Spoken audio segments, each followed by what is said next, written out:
Trawling നിരോധനം തുടങ്ങി 2 ആഴ്ച പിന്നിട്ടിട്ടും കോഴിക്കോട് ജില്ലയിലെ മത്സ്യത്തൊഴിലാളികൾക്ക് സൗജന്യ റേഷൻ ലഭിക്കുന്നില്ലെന്ന പരാതി.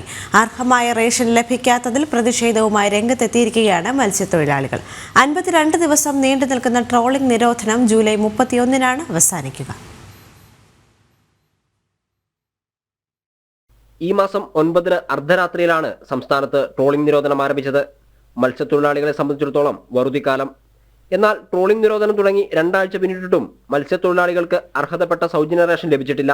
സിവിൽ സപ്ലൈസ് ഓഫീസിലേക്ക് നിർദ്ദേശം നൽകിയിട്ടുണ്ടെന്ന് അധികൃതർ പറയുന്നുണ്ടെങ്കിലും റേഷൻ കടയിലേക്ക് അരി എത്തിയിട്ടില്ലെന്നാണ് കടയുടമകൾ പറയുന്നത്. സൗജന്യ റേഷൻ ലഭിക്കാത്തതിൽ പ്രതിഷേധത്തിലാണ് മത്സ്യത്തൊഴിലാളികൾ.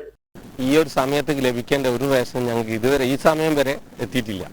അപ്പോൾ അതെന്താണ് കാരണം എന്നുള്ളത് ഞങ്ങൾക്ക് ഒരു അറിവുമില്ല. ഈ സമയത്തേക്കാണ് ഇപ്പൊ കണ്ടില്ലേ, ഈ കടലൊക്കെ എത്രയും പ്രക്ഷോഭമായിട്ട് ഈ സമയത്താണ് ഞങ്ങൾക്ക് അത് കിട്ടിയാലുള്ള ഗുണം.